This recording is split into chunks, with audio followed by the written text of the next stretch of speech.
Salut tout le monde et bienvenue pour ce nouveau numéro de Biathlon en live, le premier podcast uniquement consacré à l'actualité du biathlon et qui vous est proposé par l'équipe de biathlonlive.com.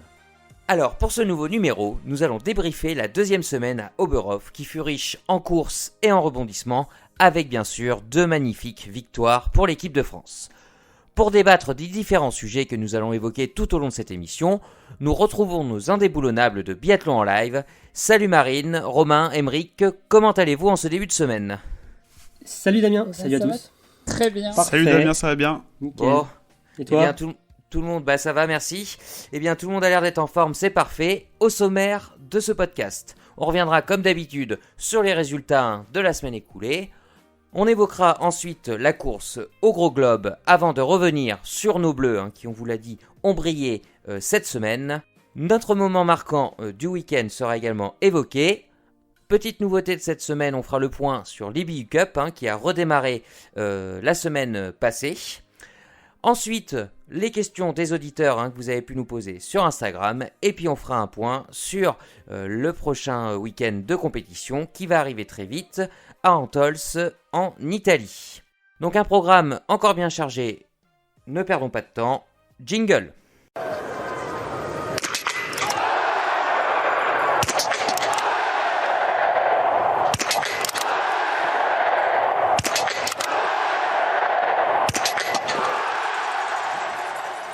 Et nous commençons donc avec les résultats du week-end et c'est Émeric qui s'y colle.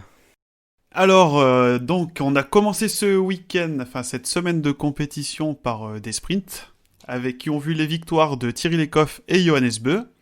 S'en est suivi deux relais, donc relais hommes et relais femmes. Chez les femmes, c'est l'Allemagne qui s'est imposée, et chez les hommes, ce sont les tricolores. Et enfin, pour conclure ce dernier week-end de compétition à Oberhof, nous avons eu des mass start avec les victoires de Julia Simon et de Tarjei Bø. Merci Émeric pour ces résultats. Alors, la petite question que je vous pose à chaque fois en début d'émission, chers amis, quelle victoire a le plus retenu votre attention sur cette deuxième semaine à Oberhof ?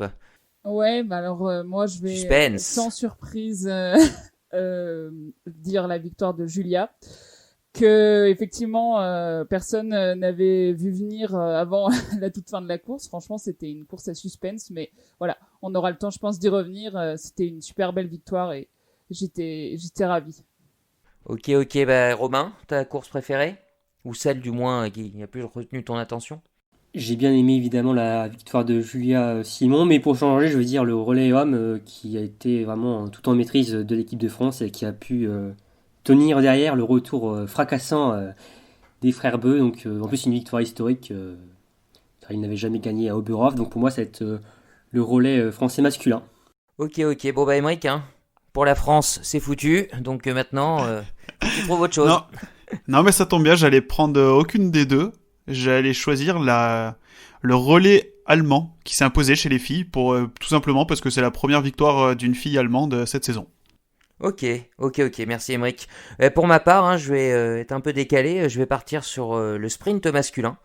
Et la victoire de Johannes Bö qui m'a vraiment impressionné. Alors, il nous impressionne toujours Johannes Bö, mais voilà, en disant, même s'il on va en parler pendant ce podcast, les grids a plus que limité la casse. Le 10 sur 10, le feu sur les skis, c'est un Johannes Bö qu'on croit imbattable. Voilà, à ce niveau-là, il pourrait gagner toutes les courses de la saison.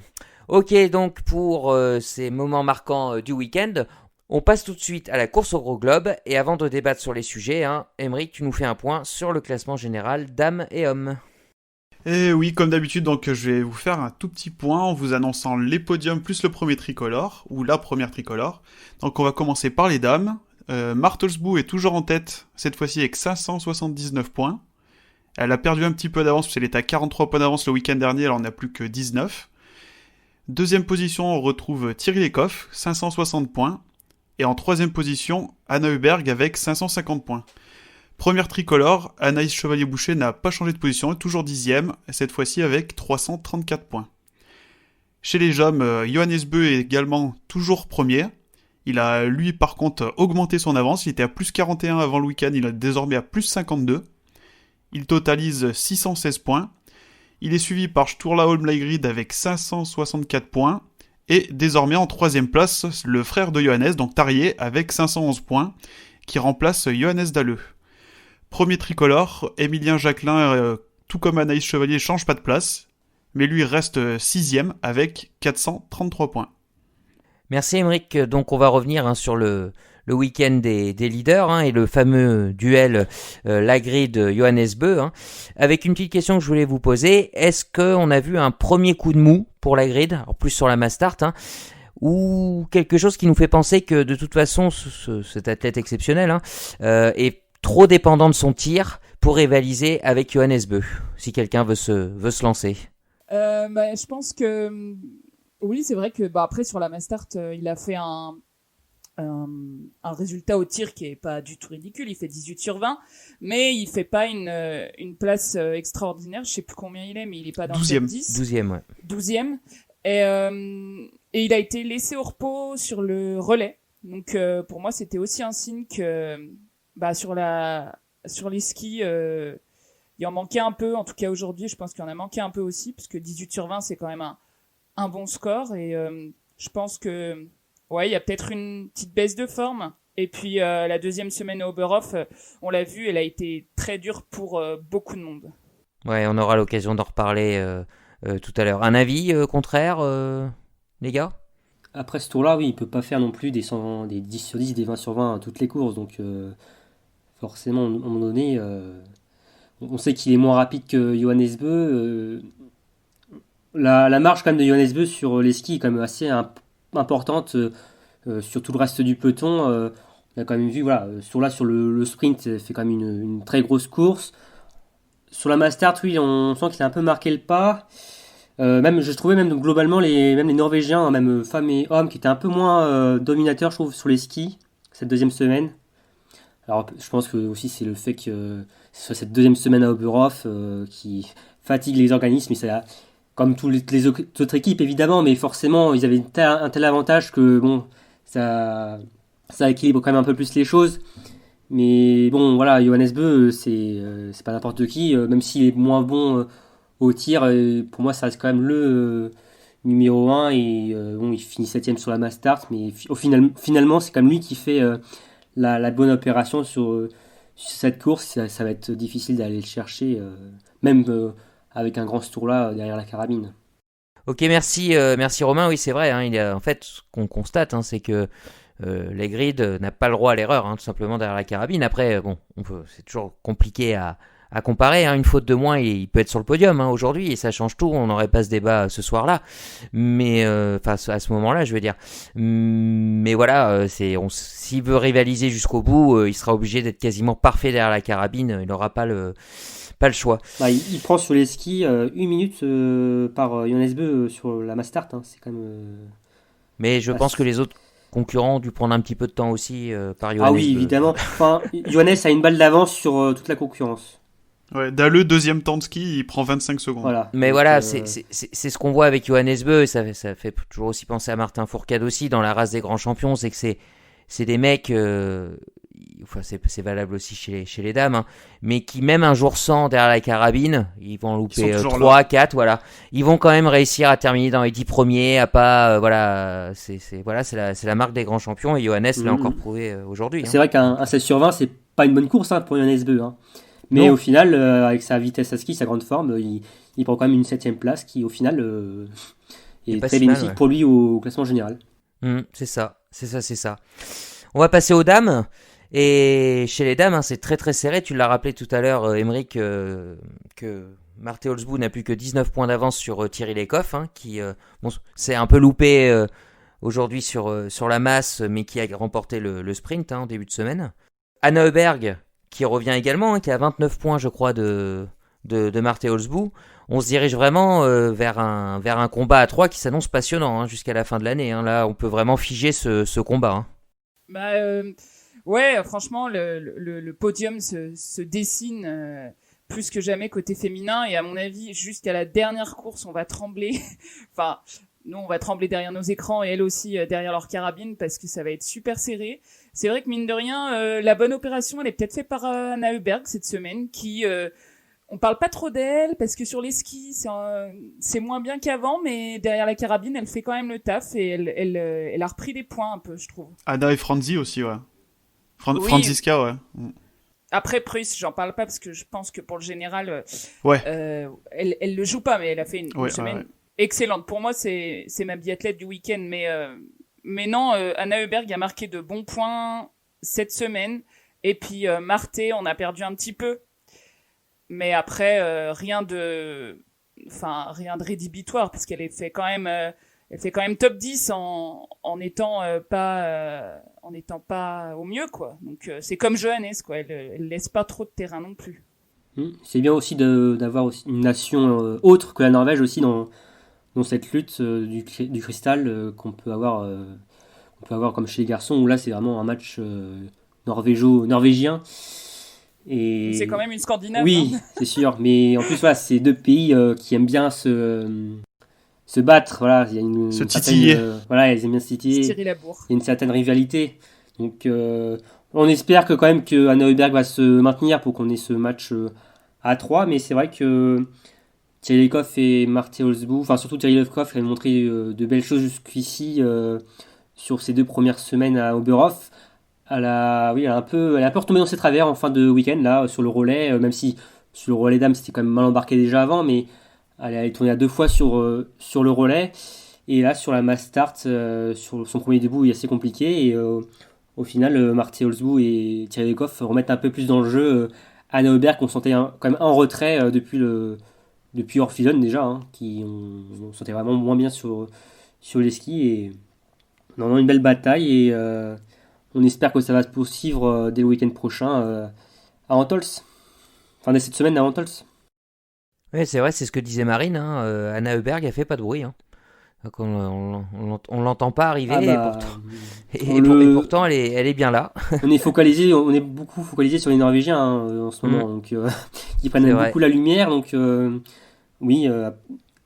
Mais bon, petite alerte, comme tu disais Romain, pour les Norvégiennes cette semaine, le tir, enfin du moins pour Thierry Lecoff et Marthe Reuseland, derrière la carabine, ça n'a pas été exceptionnel. Bon, Thierry Lecoff gagne le sprint avec une faute quand même, quand Marthe en fait 2. Il y a eu les fautes sur le relais, les fautes sur la masse. Voilà, c'est une petite alerte pour elle, et puis Anna Heuberg est prête à saisir l'opportunité si une des deux craque. Hein. Bah, faut que Anna soit. On sent que Anna est moins saignante. En tout cas, elle est moins saignante, elle a pas de marche sur les skis par rapport aux Norvégiennes, donc forcément son atout doit être derrière la carabine, et aujourd'hui elle l'a bien fait, même si elle tire à 17 sur 20, mais une balle de mieux que les Norvégiennes fait qu'elle est sur le podium et qu'elle reprend de bons points, de gros points sur les Norvégiennes. Donc bonne pioche aujourd'hui dimanche pour Anna Heuberg. Ok, ouais, merci Romain. On va donc clôturer pour ce sujet qui nous passionnera les semaines à venir. Autre point que je voulais voir avec vous, on a vu, alors les mass start étaient assez folles dimanche, les relais aussi d'une manière générale, on va, sans leur faire injure, on peut parler aussi sur ces masses de la revanche un peu des seconds couteaux. Bon, Tarjei-Bø et Anna Heuberg ne sont pas des seconds couteaux, les autres d'ailleurs non plus. Mais voilà, on a vu, je ne sais pas si vous vous souvenez, au passage, après le dernier tir sur la masse homme, le trio qui s'envole, 2 Autrichiens et un Suisse, il n'y aurait pas grand monde qui aurait misé là-dessus. et justement, la question que je voulais vous poser, c'est est-ce que ces 2 semaines d'Oberhof, on l'a entendu, on l'a vu, ça a été dur, ça a été compliqué, est-ce qu'elles n'ont pas fait mal aux favoris, et est-ce qu'elle ne pourrait pas même leur porter préjudice pour l'avenir? De là à dire porter préjudice, peut-être pas, parce que si tu sous-entends par favoris que les premiers du général, ou bah voilà, ceux qu'on a moins vus en fait, notamment de dimanche, quoi, qui se sont un peu effondrés, quoi.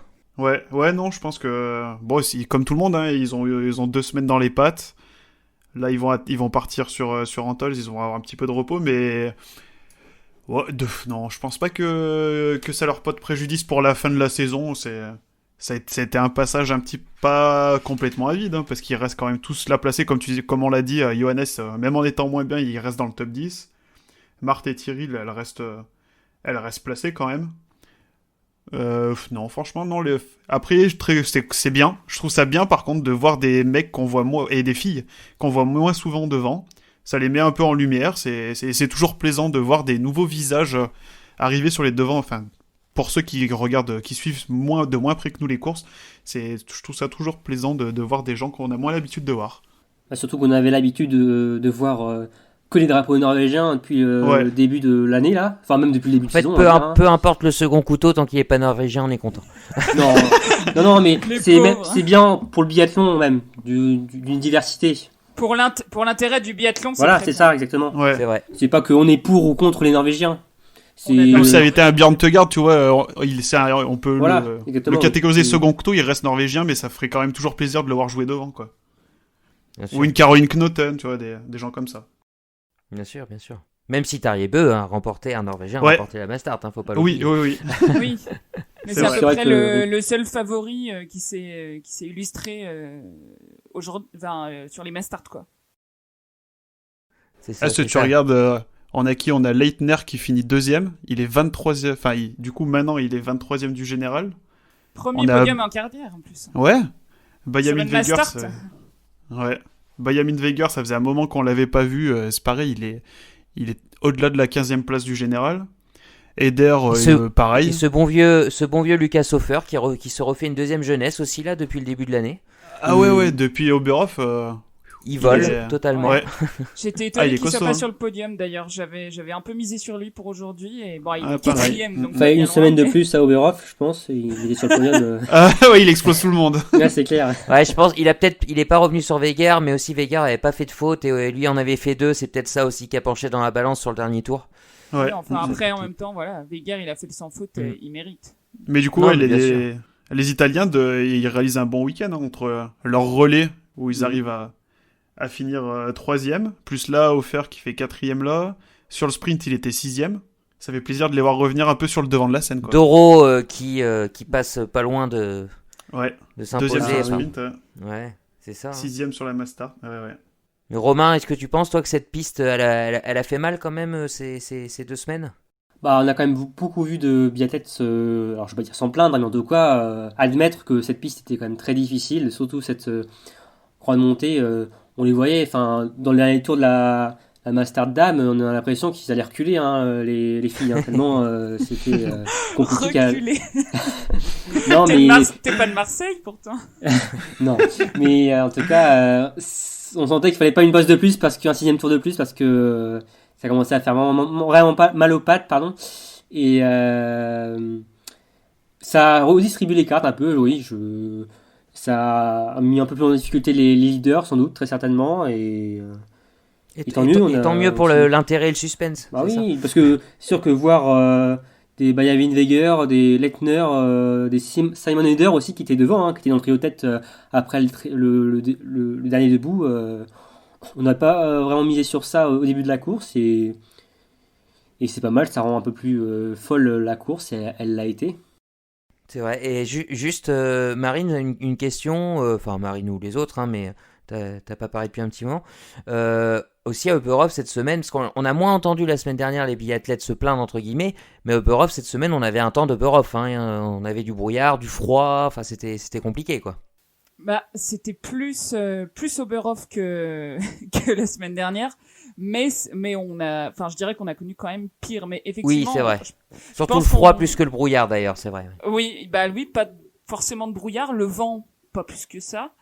Mais oui, le froid, je pense qu'on on aura le temps d'y revenir plus tard. Oui, non mais c'est ça. Ok. Émeric, tu voulais rajouter quelque chose? Ouais, alors, c'est pas un coup de gueule, mais j'ai un point négatif à soulever depuis le début de saison. Oula, attention.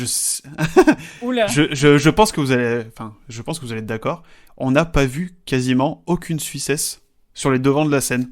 Et même là, sur la Mastart, il y avait aucune fille qui était qualifiée pour la Mastart. Sur les relais l'année dernière, elles font podium Mhm. à un moment de la saison, même 2 fois. Et là, cette année, elles sont aux abonnés absents. Je regarde là, Bah, ouais, les c'est 3 vrai. premières Suisses, elles sont toutes ensemble, 41e, 42e, 44e. C'est vrai. C'est plus les Nike qu'on avait l'habitude de voir briller Ouais. sur les courses individuelles. Après, c'était Ouais, le c'est vrai relais. que- Ou... Même mais à c'est l'époque, vrai que- ouais, les Gasparine, elles faisaient mieux que ça aussi. Hein. Elles ont toutes autant de points, les meilleures Suisses, que Caroline Colombo, par exemple. Elles sont classées tout autour d'elle. 41, 42, 44. Et Caroline est 42e égalité, avec Célina. Et ouais, moi c'est mon coup de gueule un peu de cette première Mais partie où de sont saison. passés les Suisses? Ouais, exactement. Peut-être il y a une tentative de récupérer peut-être Caroline Colombo dans l'équipe suisse. Hein. Ah, c'est ça. Et c'est Elle pas parce l'encercle. qu'elle vient de la frontière franco-suisse que il faut qu'elle la débauche, hein, on la garde. Ouais, non. Un peu déçu du coup. Hein. Non, mais c'est vrai que. C'était le coup de gueule d'Emeric. Voilà, mon coup de gueule.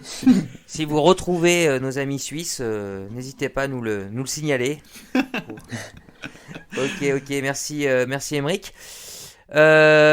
Avant de passer à la suite, Émeric, tu nous fais un petit point sur le classement du meilleur jeune? Bah oui, pas de souci. Donc, Allez, allons-y. on va commencer par les filles alors. En première, donc on a Commençons par les filles, Émeric. En première, on a toujours Elvira Heuberg donc en tête avec 429 points. Elle a perdu un petit peu d'avance, elle a perdu 7 points, elle en a plus que 17 d'avance. Deuxième, Alim Bekava, du coup, 412 points. Et celles qui font la bonne opération, qui sont classées donc 3e et 4e de ce dossard bleu, c'est Marketa Davidova qui a 364 points et Julia Simon 321 points. Ok. Après, du côté des hommes, donc pas de changement. Sturla Holmlegrid toujours premier et qui a même augmenté son avance de 18 points. Il a désormais 564 points. Devant Johannes Dalle, 499 points. Et Sébastien Samuelsson, 454 points. Merci Émeric. Alors bon, chez ces messieurs, hein, les jeunes sont toujours présentes. Par contre, chez ces dames, les mamies font un peu de la résistance hein, quand même. Hein. Elles ont repris vraiment le classement mamies. général. Hein. Ouais, Bah. Les jeunes marquent le pas, surtout depuis le début de 2021. Elvira et puis Dinara Limbekava, c'est beaucoup moins ça. Elles sont rentrées un peu plus dans le rang par rapport à ce début de saison où, oui, elles avaient créé quand même. Enfin, en tout cas, à Limbekava, qu'on n'entendait pas forcément à ce niveau en début d'hiver. Elles sont un peu plus en retrait, en tout cas. Et même, on parle d'Elvira, mais même les Suédoises, hein, elles sont beaucoup plus en retrait sur les skis. Ah bah carrément. Après, ça rejoint aussi nos débats sur les précédents podcasts où on trouvait des performances remarquables, mais que le plus dur pour ces jeunes, ça allait être de confirmer sur l'année. Hein. Bon, bah, on commence à avoir un peu la réponse. Même si c'est pas vrai pour les hommes, par contre. C'est pas vrai pour les hommes, parce qu'on avance pour les dames. Mais Bah, Samuelsson, il est quand même un peu plus rentré dans le rang lui aussi, hein, moi je trouve. C'est vrai. Mm. c'est vrai. Après, Dalle, un peu plus La grille légèrement. est un extraterrestre, en fait. Mais ouais, voilà, les grilles est toujours là, Dalle un petit peu moins. Mais c'est vrai que c'est Samuelsson qui est un peu plus rentré dans le rang. Mais ouais, sur ce week-end, là, Elvira et Dinara, elles tournent à peu près avec des temps de ski 30 secondes derrière les meilleurs temps, à peu près en moyenne.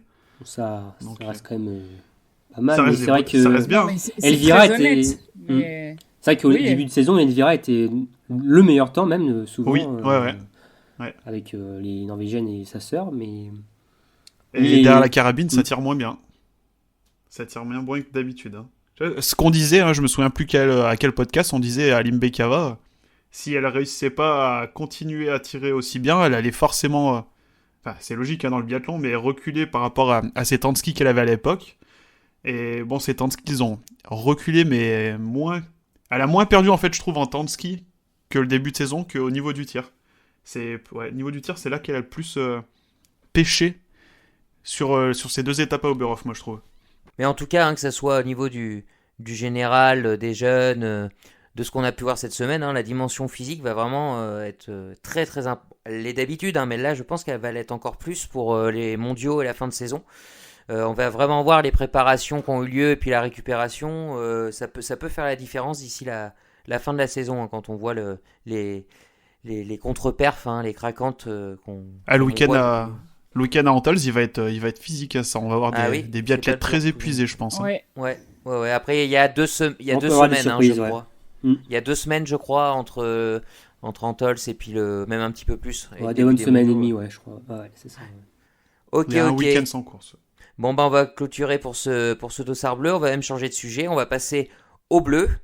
Donc bien évidemment, les bleus du week-end, vous les connaissez tous, hein, c'est Julia Simon et puis le relais masculin qui ont remporté chacun une victoire. Hein, Julia Simon sur la mass start et le relais bleu, vous doutez bien, sur le relais, hein, ça va de soi. Allez, honneur aux dames, avec une première question, allez, on va dire un petit peu provoque. Marine, calme-toi, hein, ne me saute pas dessus. Je suis très calme, je vois pas de quoi tu parles. Julien Simon, hold-up du siècle ou victoire de championne à votre avis sur cette mass start? Moi, je vais répondre hold-up de championne. Wow. Elle l'avait préparé. Bah.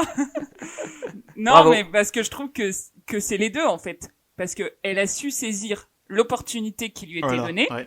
Et dans le dernier tour, honnêtement, c'était pas gagné du tout parce que Preuss, elle a fait une super semaine et sur les skis et elle a pas lâché et c'est une victoire au mental. Dans le dernier tour, elle s'est fait mal. En plus, elle a dit qu'elle avait les jambes lourdes hier après le relais et que ça allait dur. Elle s'est faite lâcher aussi par Preuss, hein, dans Oui, elle dans s'est le fait dernier tour. lâcher. Au Et début, elle est savait pas qu'elle jouait la gagne. C'est pour ça. Oui, elle savait pas qu'elle jouait la gagne, mais franchement, donc voilà, je dis hold up, oui, mais hold up de biathlon, c'est un peu le concept du dernier tir, mais hold up de championne parce que sur le dernier tour, elle m'a vraiment épatée dans sa niaque, dans le fait qu'elle est allée chercher vraiment au bout d'elle-même, quoi. Bon, Romain, hold-up de championne ou victoire du siècle, si on veut assembler les mots? Peut-être pas victoire du siècle, mais oui, non, mais elle a su saisir l'opportunité qui s'offrait à elle. Hein. C'est aussi la magie du biathlon. Elle était à plus de 50 secondes de la tête de course menée par 47 secondes. ouais, 40 secondes menée par Dorothea Virer qui a craqué, qui a fait 2 fautes. Et devant, ça aussi, ça allait tourner et Julia elle nous a sorti un super tir en 21 secondes, je crois, si je dis pas de bêtises. Et Ouais. C'est ça. Ouais. on a eu peur dans la dernière boucle parce que on a vu Francesca Preuss passer, même lui prendre quelques mètres. Et finalement, elle a été remotivée par Fred Jean après la bosse pour dire qu'il fallait pas lâcher. Là, il y avait la gagne au bout et elle a débranché le cerveau et elle a pris les commandes et l'Allemand n'a pas pu suivre. Mais c'est vrai que là, ça a été, c'est vraiment une grosse prestation, surtout après la déconvenue du sprint et du relais où, bon, évidemment, c'était surtout la mauvaise performance française était surtout due à Justine, mais elle a parfaitement su rebondir. C'est ça le biathlon, un jour tu es dans le trou, un autre, le jour suivant tu es sur la première marche du podium et Julia elle a parfaitement su saisir sa chance et elle s'offre une magnifique victoire au bout de ses forces et Hautement mérité. on espère que ça va continuer pour elle. Oui, c'est complètement mérité. Si je peux rajouter une petite statistique sur Julia, je tiens à dire que maintenant elle a complété son panel de podium. Elle a un podium dans chaque format de course, ce qui montre que c'est une biathlète complète. Et donc il lui manque une victoire en individuel et en sprint. Oui, après, voilà, elle a un podium sur chaque Non, format, mais oui, elle a pas des victoires sur tous les formats. Mais en tout cas, rien que ça, je trouve que c'est à noter. Parce qu'il y a des biathlètes qui n'excellent que sur certains formats. Fred Jean qui pousse à Hauser aussi dans le dernier tour, c'était limite ça. Non, parce que moi, mine de rien, c'était plus à Hauser qui me faisait peur. Ouais, sur carrément. sur le dernier tour. Franchement, Preuss, elle a eu peur, c'est ce qu'elle a dit à Julia, qu'elle avait, elle avait peur que derrière elle se fasse rattraper par les Norvégiennes, etc. Donc qu'elle avait mis un petit coup d'accélérateur, mais oui, à Hauser, si elle n'était pas tombée, à mon avis, on était mal. Une sacrée chute, hein. Ouais, il y en a eu une sur chaque masse, du coup. Et puis pour être tout à fait honnête, on discutait avec Romain pendant la course, et puis je lui disais c'est pas vrai, ça va faire comme chez les hommes, les favoris sont en train de se planter et il n'y a pas un bleu, un français qui va réussir à saisir l'opportunité. Elle t'a et entendu. comme elle m'a fait mentir, et c'est parfait. Et bravo donc à Julia pour cette belle victoire qui a égayé notre dimanche. Alors une qui par contre n'a pas du tout rigolé sur cette mass start, c'est Anaïs Chevalier-Boucher. Elle y est pas pour grand chose, la pauvre, mais elle a eu un problème technique sur sa carabine. Est-ce que pour vous, ça fait un peu oublier son bon début de semaine qui avait débuté par le sprint? C'est vrai que je trouve que c'est cruel pour Anaïs Chevalier de finir comme ça au Oberhof, alors qu'elle avait fait deux belles courses. Le sprint, 9 sur 10, super temps de ski, pas très loin du podium. Et puis le relais où elle avait fait une très belle course aussi sur les skis. Elle était très très bien. Et donc le fait que ce soit un souci matériel, c'est dans un sens assez rassurant, mais je pense que dans la tête, ça doit pas être facile. Et d'ailleurs, je loue son effort d'avoir quand même continué la course, parce que vu la difficulté de la piste d'Oberhof, elle aurait très bien pu dire bon, je me range de côté, ça me saoule, je vais pas laisser des forces dans la bataille pour rien, quoi. Ouais, connaissant le caractère d'Anaïs Chevalier-Boucher, ça a dû bien fulminer dans sa tête. Mais c'est vrai que c'est rassurant que ce soit technique et non un problème d'un tir venant de sa part. Mais oui, c'est très frustrant parce qu'elle avait comme une bonne carte à jouer, elle était en forme. Alors là, oui, parce que du coup, le premier tir, elle avait fait 2 fautes et en fait, il y a eu ça s'était réglé en fait entre les deux, c'est ça? Ouais, c'est ça la question que je me posais moi aussi, c'est à quel moment sa carabine s'est déréglée. Ouais, parce qu'elle a pas chuté. C'est peut-être en la remettant lors du premier tir, elle a dû peut-être toucher une pièce, la hausse, et ça. Ouais. Ça va peut-être être ça, ou peut-être elle a eu un contact avec quelqu'un lors d'un tour et ça a complètement déréglé. Mais c'est là qu'on voit que ça se joue pas à grand-chose. Des fois, le biathlon a peut-être un petite touchette, un truc, et finalement, ça te casse une course en entier. Et, le détail est tout sur le détail. C'est ça. Un petit détail, c'est une énorme différence en biathlon. Bon, on va retrouver le sourire quand même en changeant de sujet. On va partir sur le relais victorieux chez les hommes. Donc, ça, je suppose que vous étiez tous très contents de cette victoire. Mais la question que je voulais vous poser, c'est est-ce que vous l'avez vu plutôt comme un soulagement d'avoir trouvé enfin la bonne formule, ou tout de suite vous vous êtes dit ils sont prêts pour les mondiaux? Forcément, on fait un parallèle avec les mondiaux. C'est dans un mois. Comme l'an dernier aussi, ils remportent quelques semaines avant le relais. Alors, il y en a un il y en aura un en Tols, mais en tout cas, on se rapproche rapidement des championnats du monde et qu'il y a un titre à défendre, même sans Martin Fourcade. Ce titre sera à défendre. Et on voit que clairement, on a l'équipe, même si individuellement, c'est compliqué pour avoir des performances solides régulières. Et oui, pour l'équipe de France, on sait que le classement général c'est compliqué. En tout cas pour le globe, c'est pour les Norvégiens. On va se centrer désormais sur les championnats du monde et les Bleus auront à cœur vraiment de briller sur ces championnats du monde ensemble. Mais ça leur fait évidemment un bien fou aussi individuellement, même si ça s'est pas forcément traduit sur la mass start après le lendemain. Mais oui, les Bleus ont les mondiaux dans le viseur. Ouais, je pense que c'est de bon augure pour les mondiaux, mais je pense qu'ils ont aucune marge d'erreur par rapport à la Norvège. La grade n'était pas là chez les Norvégiens. Voilà, là, le fait que la Norvège, ils ont une plus grosse densité cette année, c'est pas, personne peut le nier. Ils peuvent se permettre même, tu vois, de faire un tour de pénalité, quand la France, si elle fait ça, c'est quasiment cuit, quoi. Donc, va falloir être là le jour J et ne surtout pas faire d'erreur, quoi. Ce relais m'a étrangement fait penser au relais des mondiaux. La Norvège qui se plante dès le début, comme ils avaient fait aussi donc en Tols, ils avaient fait un tour de pénalité et après ils avaient couru après les Français et les Allemands. Là, c'était exactement la même chose. Alors là, ils ont fini un peu plus près des Français. Ouais. Il fallait pas 500 mètres de plus. C'est ça, exactement. Ouais, après, est-ce qu'il n'y a pas eu une gestion sur le dernier tour d'Emilien aussi? J'ai pas l'impression, parce que vu la tranche qui tirait à l'arrivée.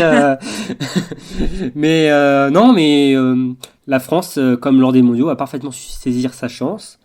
Mais oui, la Norvège sera l'équipe favorite, ça, oui, c'est indéniable. Ok, merci pour vos réponses. On va rester chez les hommes. Le général s'est cramé, ça on en a déjà parlé la semaine précédente. Les victoires individuelles, bah, ça semble compliqué, on l'a vu, hein, même quand il y a une possibilité avec Emilien, le malheur s'abat sur lui, on va en parler tout à l'heure. Est-ce que vous pensez que là, les Français maintenant doivent tout miser sur les mondiaux? Étant donné, oui, comme tu dis, comme on le fait que le répéter déjà depuis la semaine dernière, tous les objectifs principaux qu'il y avait en début de saison sont plus ou moins compliqués à atteindre.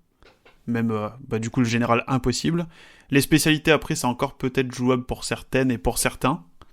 Mais là, oui, il va clairement tout falloir miser sur les mondiaux. Hein.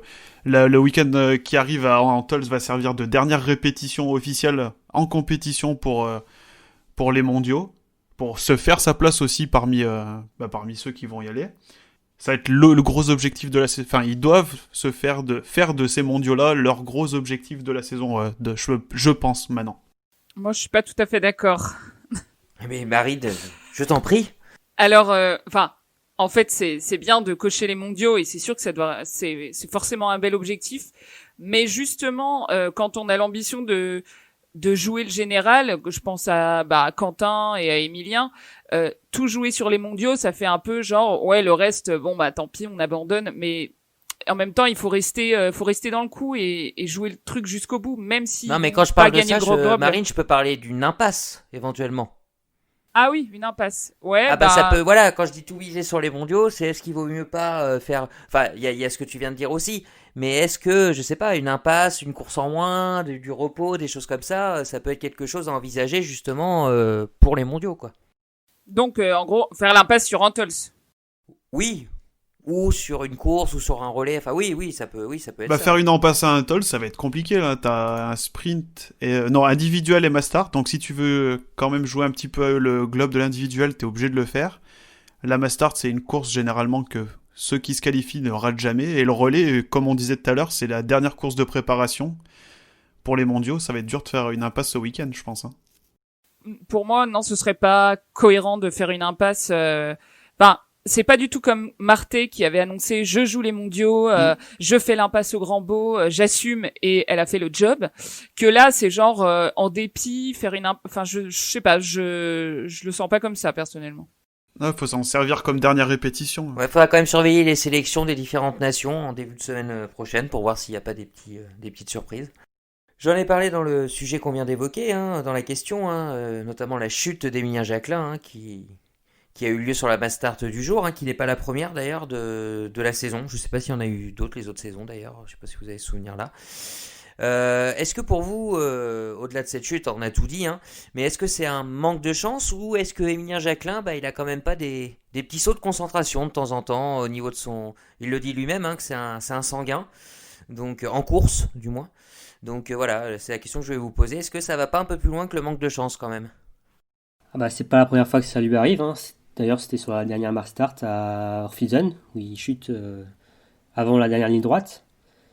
Et oui, Emilien, c'est un petit fougueux, hein, on sait, il est un poney fou. Mais après, là, il était vraiment tout seul, il était pas en bataille comme il l'était à Orphizen avec Tariebe ou Bénédicte Dole. Là, il était en tête, il était idéalement placé après ses deux premiers tirs. Et là, il a, comme l'a dit, une demi-seconde d'inattention. Il a voulu se retourner, pouvoir où étaient ses concurrents. Et je crois qu'il a parlé de plaques de glace, enfin, en tout cas une partie glacée. Et malheureusement, ça doit arriver à Emilien, du coup, sur ce coup-là. Mais c'est quand même, il le dit lui-même dans l'interview. Hein. Il dit, je suis en bas de la descente, il y a un virage en épingle, je tourne la tête pour regarder où est Tarier. Enfin, il vient de dire, en descente, donc rapide, il y a un virage qui arrive et il tourne la tête. Alors je sais pas, c'est peut-être une pratique courante chez les biathlètes. Hein, mais c'était à la fin de la descente, hein, d'ailleurs. Enfin, à la fin du virage, justement, qu'il a tourné la tête. D'accord. C'était à l'ancien virage dangereux qu'ils ont un peu refait, qui est moins dangereux du coup, mais qui fait toujours chuter des biathlètes, comme on peut le voir. Mais c'est une partie qui est assez rapide quand même. Et oui, il a peut-être ça s'est joué à peut-être pas grand-chose. S'il avait tourné la tête une demi-seconde plus tard, peut-être qu'il n'aurait pas glissé. Mais non, malheureusement, c'est ainsi. Ouais, non mais une belle gamelle, hein, qui a endommagé sa carabine, c'est ce qu'il a dit aussi, hein, c'est le plus embêtant en fait, hein, parce que bon, chuter, enfin c'est dur de repartir, mais bon, en plus avec la carabine aux étapes. Une carabine pour un biathlète, c'est son bébé, quoi. Hein. Donc il était même pas rassuré sur le fait qu'il allait pouvoir l'utiliser la semaine prochaine en Italie, enfin cette semaine. Donc Ouais. Il y a Clément qui doit être en train de bien travailler là. oui, c'est ça. On lui passe le bonjour d'ailleurs. Dès qu'il est tombé, j'ai envoyé un message à Romain, Ouais. je lui ai dit Clément, il doit être en train de bosser sur la prochaine cross. Mais même Apparemment, c'est pas des pièces trop importantes. Enfin, c'est pas trop. Il y a pas de trop gros dégâts sur sa carabine apparemment pour Emilien, mais c'est dommage parce que oui, il fait en plus, il change de carabine, mais il fait comme un très bon tir avec. Il a un 9 sur 10 avec la carabine de réserve, mais ça l'a complètement coupé dans son effort. Il avait plus de jambes et c'est dommage. Ah, c'est dur de repartir après. Ouais. c'était vraiment au mauvais moment. Hein. Parce que dans une descente comme ça, de repartir après, t'as plus la glisse, tu repars T'as plus d'élan, hein. directement sans élan avec ton moteur. Donc, par rapport aux C'est même autres, pas au final le fait que ça soit la chute qu'il est complètement coupé, comme il disait. Ça, il disait que ça peut arriver et je repars. Mais c'est finalement le second coup dans la tête après, quand il a vu que sa carabine était cassée, c'est là où ça l'a complètement il a achevé en tout cas, démoralisé et on sentait Oui, non, qu'après mais il était plus forcément dedans. la chute, voilà, il est tombé tout seul. Mais par contre, la carabine, bah ça c'est pas de chance quoi. Parce que tu peux très bien chuter sans endommager ta carabine, ça arrive aussi. Et là, en l'occurrence, il cumule les deux quoi. Faudrait mettre un petit airbag autour de la carabine peut-être. Donc pour vous, si je résume bien, il y a un peu un mix des deux, un manque de chance, mais aussi un petit saut de concentration. On est un peu. Bah à oui, cheval parce que entre je les pense qu'il y a plein de biathlètes qui se retournent souvent pour voir comment ça se passe derrière. Alors oui, Il peut-être suffit d'une demi-seconde de c'était déséquilibre au peut-être mauvais pas moment et c'est fini. Hein. le meilleur endroit peut-être pour regarder à l'arrière, mais oui, c'est pas de chance pour Emilien. C'est pas de chance. Ok. Avant de parler de Quentin Fillon-Maillet, on va faire un petit retour. On va revenir chez ces dames. On n'a pas parlé de Justine Breza-Boucher. Faut dire les deux noms maintenant. La question que je vais vous poser, qu'est-ce que vous retenez davantage, ces deux top 10 sur les courses individuelles ou Sacra Khan qui a fait beaucoup parler sur le relais dames? Moi je retiens les deux. Je retiens les deux parce que je trouve que Marine les ne veut relais... jamais répondre à mes questions. Non. Ouais, c'est toujours un mix des réponses. Enfin, Ouais, mais moi Elle est trop neutre. je suis un peu suisse sur les bords, un peu. Je suis vers la frontière franco-suisse, hein, désolé. Donc tu retiens les deux, Marine. Ouais, je retiens les deux. Alors je retiens les deux parce que je trouve que les courses individuelles et les courses en relais, c'est vraiment une dynamique autre, même si on peut se servir de l'un pour l'autre et vice versa. Oui, elle a fait une craquante sur le relais. Bon, elle nous a expliqué pourquoi. C'était la première fois que Justine elle craquait comme ça sur un relais parce que elle a jamais handicapé l'équipe comme ça, même si elle a fait des fois des moins bons relais et des fois des bons relais, etc. Là, c'était pour moi la première craquante notable, donc voilà. Et puis je pense que ouais, c'est sûr que c'est dommage, elle était en tête, etc. Et bon, en tout cas, l'histoire des doigts gelés, ça lui a entre guillemets servi de leçon, si on peut dire ça, parce que le lendemain, elle était couverte comme je sais pas quoi. Elle a dit qu'elle avait même crevé de chaud pendant la mass start. Oui, c'est, il y a d'une part son debout qui est, elle a craqué. Et c'est vraiment dommage parce qu'en plus elle avait fait un super beau coucher et la première partie de sa course était vraiment très bonne. Mais en tout cas elle s'est bien, on va dire, même sur les skis elle était un petit peu moins bien pour revenir dans le dernier tour sur le relais. Et comme je dis, Justine, son truc c'est plutôt les formats longs et par contre elle nous l'a montré sur cette mass start où tout le monde était un petit peu au rupteur et elle a fini deuxième meilleur temps de ski derrière Denise Herrmann à moins d'une seconde, donc ça j'étais assez Même contente. si elle perd 2 places sur la fin, je crois. Oui, alors là, franchement, elle a traîné tout le monde dans le dernier tour. Elle a ramené les Norvégiennes et elle se fait griller. C'est assez fréquent d'ailleurs qu'elle se fasse griller comme ça sur la fin. Elle calcule pas du tout sur ce genre de truc. Elle aime bien être devant et puis bon, Mais en tout cas, voilà, il y a cette craquante qui, c'est une expérience. Elle va pouvoir s'en servir pour la suite. Et oui, forcément, c'est décevant. Mais quand on craque, c'est d'abord le biathlète en question qui est vraiment dans le mal parce que c'est une course collective et craquer sur une course collective, c'est pas du tout pareil que sur une individuelle où ça engage que soi. Et sinon, de top 10, elle se rapproche petit à petit du podium. Moi, je le pense venir à Antols. Ah oui, et une autre stat. 7 top 15 consécutifs pour Justine qui continue sur une belle régularité. Elle avait encore pas fait cette performance entre guillemets de régularité dans sa carrière. Même sur sa meilleure année. Justine, Marine, tu nous le rappelles, qui a quel âge ? Qui a 24 ans. Voilà, donc soyez indulgents, hein. S'il vous plaît, soyez indulgents. Alors oui, les doigts gelés, on peut secouer les mains. Oui, quand on tire mal, on peut. Ça, c'est une critique qui revient souvent. Alors attention, on n'est pas des experts non plus, hein. Qui revient souvent sur oui, mais alors quand on tire mal, pourquoi on s'arrête pas pour se reprendre ? Mais le tir, c'est quelque chose de spécifique, quoi. C'est travaillé à l'entraînement, c'est des cadences, c'est des choses comme ça. Donc c'est pas toujours évident et on se doute bien que si les biathlètes font des erreurs, c'est que malheureusement ça arrive, hein, ça arrive à tout le monde. Donc ne soyez pas trop durs avec nos bleus notamment. Comme disait Raphaël Poiré, laissez-leur le temps. Voilà, c'est ça. C'est ça.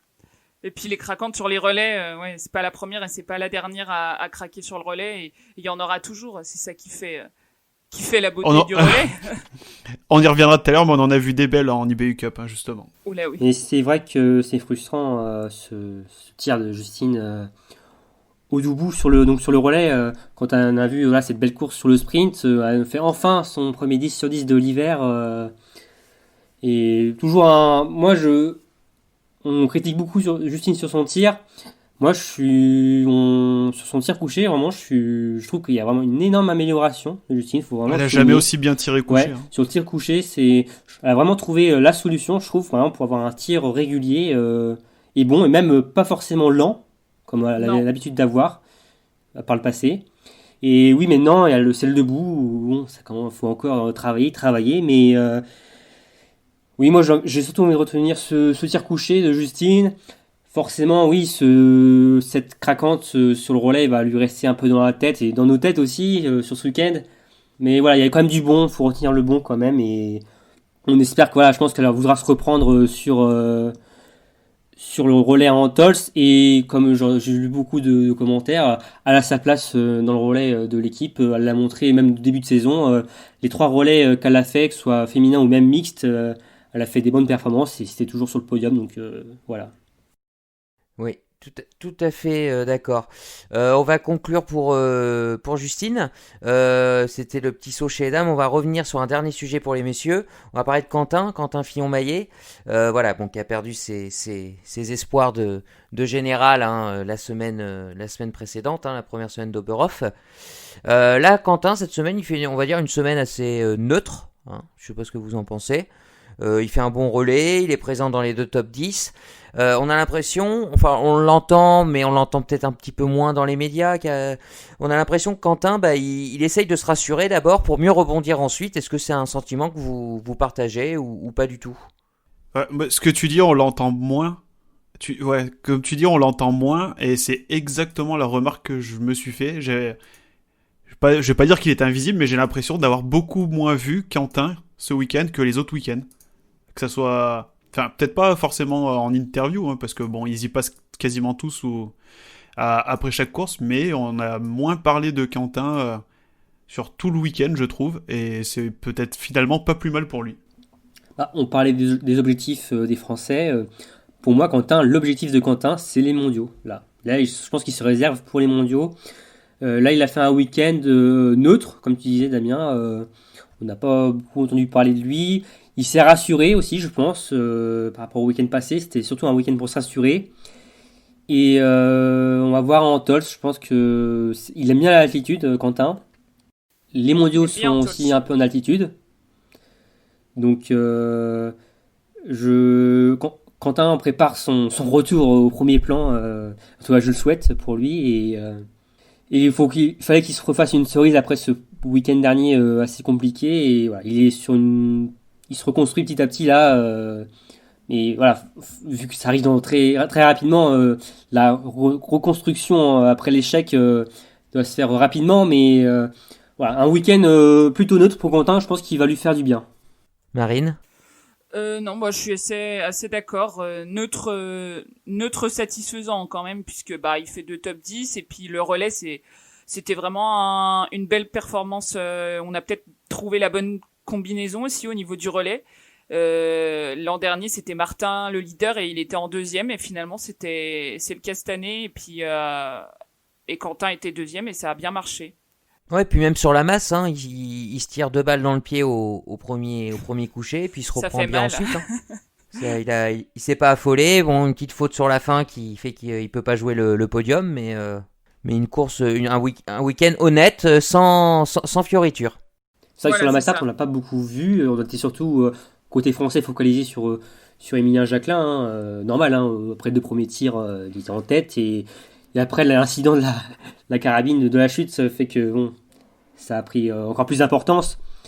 Et c'est vrai que oui, Quentin, il s'est mis 2 balles dans le pied dès le début. Et après, voilà, il a remonté petit à petit. Et il finit 10e. Donc un bon top 10. Et voilà, on espère que il est dans une pente ascendante désormais, Quentin. Allez, c'est ce qu'on lui souhaite. Aymeric, tu voulais rajouter un dernier mot sur la masse dame? Non, je vous en parliez la semaine dernière en disant que Chloé aurait du mal à se qualifier pour la Mastart au vu de la forme qu'elle avait le week-end dernier. Et bon, malheureusement, elle ne m'a pas fait mentir et ça confirme ce que je pensais. En ce moment, elle est en difficulté sur son tir debout, je trouve. Et physiquement, elle a eu du mal. Et donc, malheureusement, elle a pas réussi à se qualifier pour la Mastart. Voilà, interminable, hein, ce tir à lâcher sa dernière balle là. Sur le sprint, elle a mis 1 minute, je crois, son tir. Ouais, C'était oh là c'est là. ça. Tellement long C'était que dur, hein. la réalisation l'a abandonné après pour le départ de Thierry Lecoff. Donc, ouais. Mais dommage pour Chloé. C'est de l'expérience. C'est ça, c'est le métier qui rentre. Elle est très jeune aussi, Chloé, ne pas oublier. Ouais, elle est de la même Ouais. génération que Elle a Justine, Julia, 26 ans. Hein.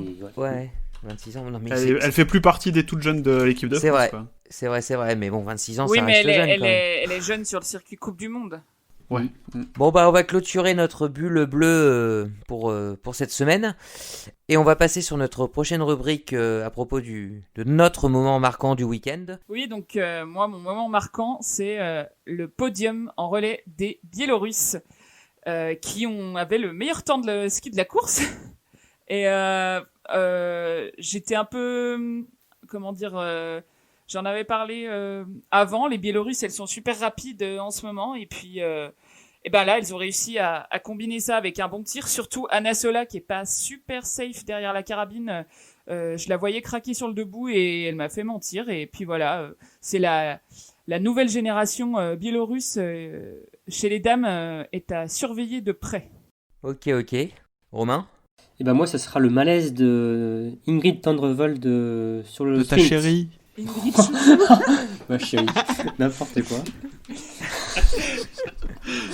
Ta petite protégée? Non, j'aime bien Ingrid Tendrevold, certes, c'est vrai. Mais peut-être pas aller jusque-là. Son compagnon va pas être très content s'il entend ça. Mais ouais, elle nous a fait un peu peur hein, sur ces derniers tours.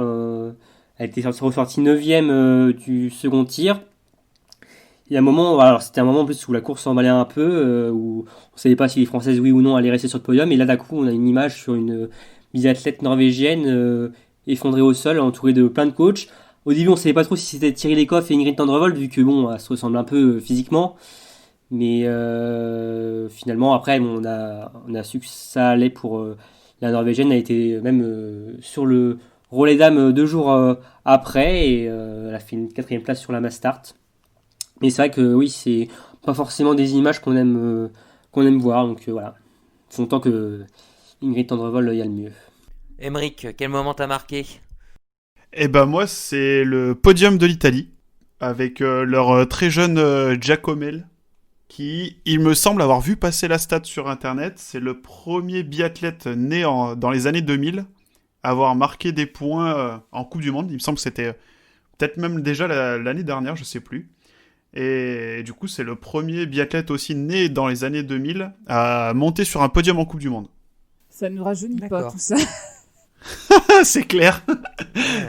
Ouais, un duel de génération chez les Italiens, mais qui leur permet de monter sur le podium. C'est vrai, c'est vrai, c'est vrai. Pour ma part, bah, moi, ça va plus être un clin d'œil sur les 2 semaines allemandes. C'est vraiment, on va dire, à la réalisation allemande, mais sur site, hein, je parle pas de la télévision. Franchement, ils nous ont quand même bien fait marrer, notamment avec les musiques. Voilà, ça s'est pas pris au sérieux. La France. Ouais, voilà, c'est ça s'est pas pris au sérieux. Il y a pas de public, c'est une ambiance glauque et ben là, du coup, ça donne un peu, ça donne le sourire. Il y a eu un moment assez magique là. Je sais pas si vous avez vu avec la Sud-Coréenne qui franchit la ligne d'arrivée sur le sprint sur Gangnam Style. C'était la dernière compétitrice. Elle avait 6 ou 7 minutes de retard. Enfin bon, voilà, il n'y avait plus personne. On l'attendait pour mettre les bâches et puis rentrer à l'hôtel. Et voilà, malgré ça, un peu d'humour par-dessus. Enfin, voilà, j'ai bien aimé ce que le DJ allemand a balancé pendant 2 semaines. Voilà. Si j'entendais ça, moi je ferais demi-tour. Hein. Bah oui, voilà, les stades à huis clos, on les anime comme on peut. Ouais. Ok. On clôture, on passe au point suivant. C'est un nouveau point et qui est lié aussi au retour de l'IBU Cup forcément cette semaine. On va faire un petit point là-dessus.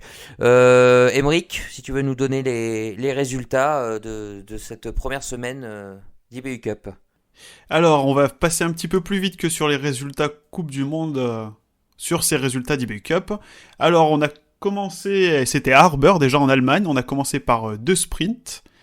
Alors, chez les filles, c'est Tatiana Akimova qui était redescendue en IBU Cup et qui remporte le premier sprint.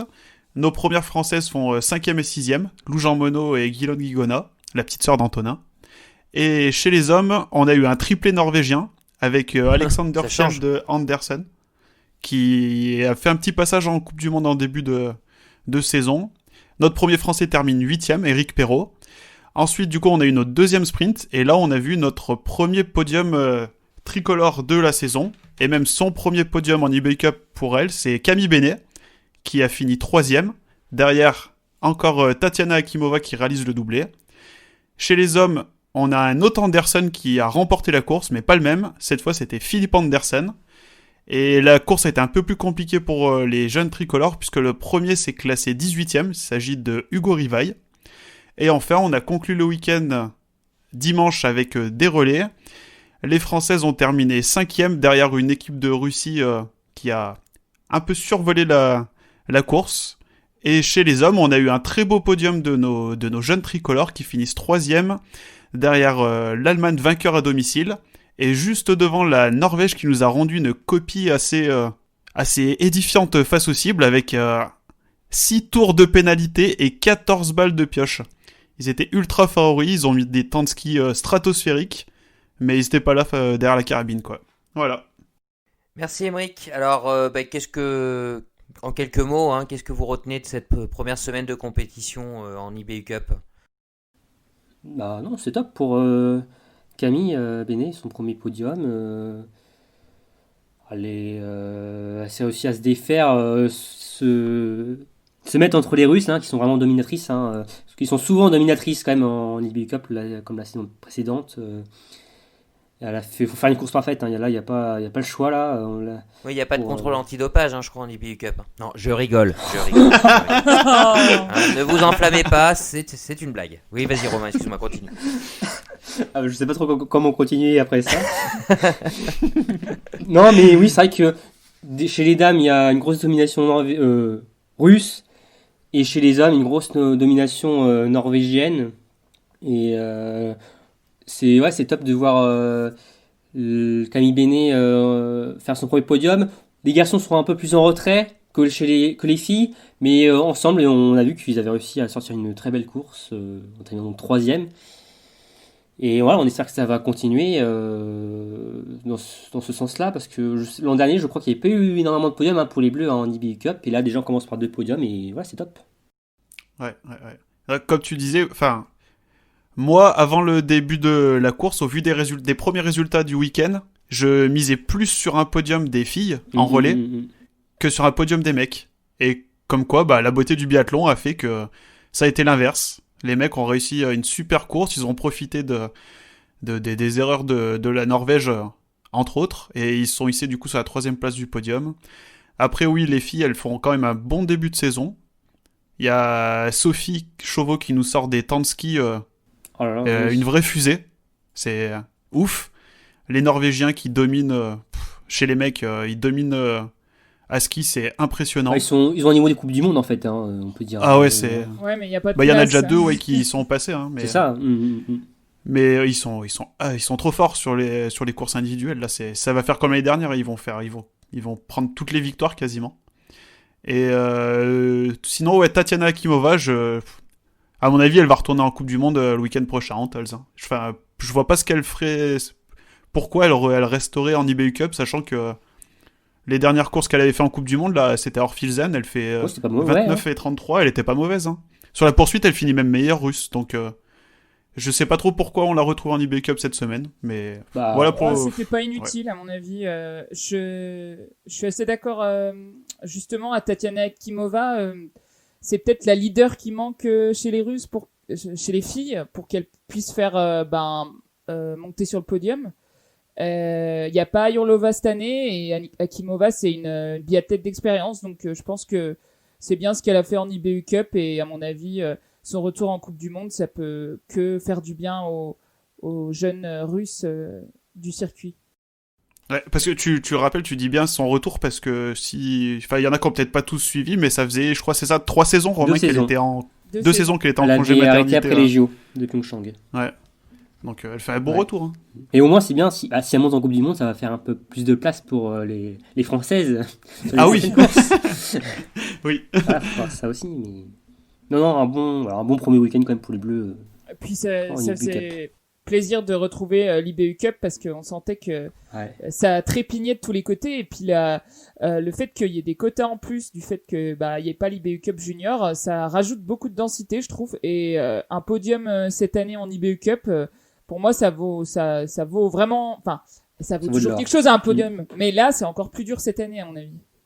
Ouais. Ah, puis t'as vu les départs des courses, combien ils sont? Là, le deuxième sprint homme, ils étaient 166 au départ. La course, elle dure toute l'après-midi. Et puis juste pour faire un petit point sur le général, on a Lou Jean Monod qui est 5e à égalité pour le moment, meilleure fille. Et chez les hommes, notre premier français, donc Eric Perrault, qui est 13e. Ok, merci pour ce point IBU Cup. Bien sûr qu'on continuera à suivre à chaque podcast débrief et donc vous trouvez tous les résultats et les classements sur le site biathlonlive.com et vous avez à chaque fois les articles à chaque course de la semaine. On passe aux questions des auditeurs. Vous le savez, chaque dimanche on vous pose des questions sur Instagram. Enfin, on vous pose des questions. Vous nous posez des questions sur Instagram. On va tenter d'y répondre et je passe la main à Romain pour ça. Exactement, merci Damien. Alors, Non, mais je t'en prie.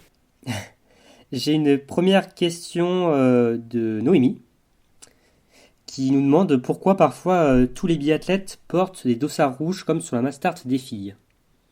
Parce qu'on sait que dossard rouge veut souvent dire leader d'une spécialité, mais des fois certains biathlètes les dossards sont de différentes couleurs. Est-ce que vous savez pourquoi? Est-ce que vous avez la réponse, Marine? C'est pour Emmerich, ça, une question d'Ossard. Moi, je l'ai, je sais pas si quelqu'un... Enfin, Non, bah, peut-être vas-y. quelqu'un d'autre veut répondre, non? Non. Non, vas-y. Non. Ils ont compris. Ça dépend des sponsors, en fait. D'accord. Suivant les sponsors, donc des fois on a les dossards bleus et blancs comme on a eu c'était à Kontiolahti, il me semble. C'était par rapport à BMW qui a son logo plus ou moins bleu et blanc et du coup ils avaient choisi cette couleur là. Et là c'est Viesman, non C'est ça. Ouais. Sur Rouge. Oberhof, du coup leur logo est rouge et les dossards sont rouges. Sinon, il y a aussi la bière Erdinger. Ouais, Erdinger. Ouais. Bière Et, sans alcool. Et Oui. j'en profite, Emmerich, pour poser ma question. Je sais pas, en ski alpin, je comprends jamais les dossards. Par exemple, il y a que les leaders des spécialités. Le leader du général, il porte pas le dossard ou de temps en temps. Enfin, j'ai l'impression que c'est pas très cohérent. J'ai pas assez de connaissances en ski alpin. Là. Eh bien, tu me c'est prends au sera ton dépourvu. défi de la semaine prochaine. Voilà. En plus de Je savoir me qui renseignerai. fait les dossards. Ok. Non, mais je l'ai pris au dépourvu là. Il a pas eu le temps de préparer. Romain, je t'en prie. Alors, une question d'Ali qui nous demande quelles Baba. sont les conditions à Antols pour la 6e étape de Coupe du Monde. Qui veut faire un point météo? Vas-y, Émeric Bah Delia. écoute, je pense que le mieux c'est de se brancher sur la webcam d'Antols. Je sais pas si quelqu'un a eu l'occasion de le faire. Émeric, je crois que t'as jeté un coup d'œil tout à l'heure, non? Ah, ouais, j'ai jeté un coup d'œil et puis au moment où on enregistre, j'ai vu qu'il neigeait. Et si vous doutez de la quantité de neige qu'il y a, vous avez juste à tourner un petit peu la webcam. On vous mettra le lien dans la description. C'est une webcam 360, vous pouvez tourner, vous verrez qu'il y a une voiture qui est quasiment ensevelie sous la neige. Donc niveau quantité de neige, devrait pas y avoir de soucis. On est rassuré. Romain, une dernière question? Ouais, une question donc de Sophie qui nous demande comment sont organisées les start lists. Comment elles sont faites avant une course pour donner l'ordre des biathlètes avant le départ. J'ai ma petite idée, mais je laisse la parole à Marine ou à Émeric qui doivent être beaucoup plus spécialisés. Ça dépend du format. Si c'est pour une mass start, c'est en fonction du classement général. Et puis les 5 dernières de la mass start, c'est celles qui ont fait les meilleurs résultats sur le week-end et qui sont pas dans les 25 premières au classement général. Et puis sur les sprints et les individuels, c'est par tirage au sort par groupe. Et puis sur la poursuite, c'est en fonction du sprint. Il y a 4 groupes, hein, c'est ça en tout? Ouais, c'est ça, 4 groupes et puis et donc les biathlètes, avec les coachs, il y a des choix de groupes qui sont faits et puis après au sein de chaque groupe, il y a un tirage au sort donc qui peut avantager ou désavantager. Des fois, on peut se retrouver presque dans le deuxième groupe parce qu'on est à la fin du premier groupe ou au début d'un groupe selon le tirage au sort. Et ce tirage au sort peut aussi faire des histoires en interne, on se souvient, c'est assez connu, Martin Fourcade notamment au JO de Vancouver en 2010, qui n'avait pas été placé dans le groupe qu'il voulait, et Vincent Gey avait été champion olympique, il en a beaucoup parlé dans son livre. Ok, merci Romain pour ces questions, enfin surtout merci aux auditeurs. Oui, merci aux auditeurs pour leurs questions. Voilà, on sera ravis d'y répondre le week-end prochain. C'est ça, exactement. Avant de se quitter, on va faire un point sur le programme de cette semaine. Et écoute, Romain, garde la main, on t'écoute. Et oui, dernière répétition générale avant les championnats du monde à Pokljuka. Un week-end donc en Italie, dans les Dolomites italiennes, qui va débuter jeudi, avec un individuel féminin à 14h15. Le vendredi, ça sera au tour des hommes sur ce même format à 13h15. Ensuite, le samedi, on va alterner, ce week-end, on va alterner selon les genres mass start et relais. Le samedi, ce sera mass start dame à 13h10 et relais homme à 15h05. Et le dimanche, ce sera relais dame à 12h45 et le mass start homme à 15h05. Une semaine encore bien chargée. Et du côté de l'IBU Cup, on reste en Allemagne, Romain? Oui, donc on reste une deuxième semaine consécutive en Allemagne sur le site d'Arber. On débutera donc le mercredi avec des individuels courts, hommes à 10h et dames à 14h. Une pause le jeudi, les biathlètes reviendront le samedi avec des sprints, hommes et dames à 10h30 et 14h. Et on terminera le samedi avec des mixtes, alors relais mixte simple à 11h et le relais mixte traditionnel à 13h30. Merci Romain, donc une grosse semaine de biathlon encore en perspective, que ce soit sur le circuit mondial ou en IBU Cup. Eh bien écoutez, c'est la fin de ce podcast débrief de biathlon en live. Merci Romain, merci Marine, merci Émeric pour vos analyses et votre participation. Merci Damien, c'est avec plaisir. Merci Damien. Voilà, on se donne avec plaisir rendez-vous. aussi. Là, exactement, on se retrouve dès la semaine prochaine pour un nouveau numéro pour débriefer du coup la semaine italienne. Comme d'habitude, n'hésitez pas à nous laisser vos commentaires, vos impressions sur le podcast, des choses que vous avez aimées, d'autres que vous n'avez pas aimées, que vous voudriez qu'on évoque. On lit tout ça, il n'y a pas de souci. N'hésitez pas également, toujours la promo, à liker, partager sur tous les réseaux que vous pouvez pour faire connaître encore plus ce merveilleux sport à tout le monde. Très bonne semaine à toutes et à tous et à très bientôt pour un nouveau numéro de Biathlon Live. Ciao. Salut tout le monde. À plus.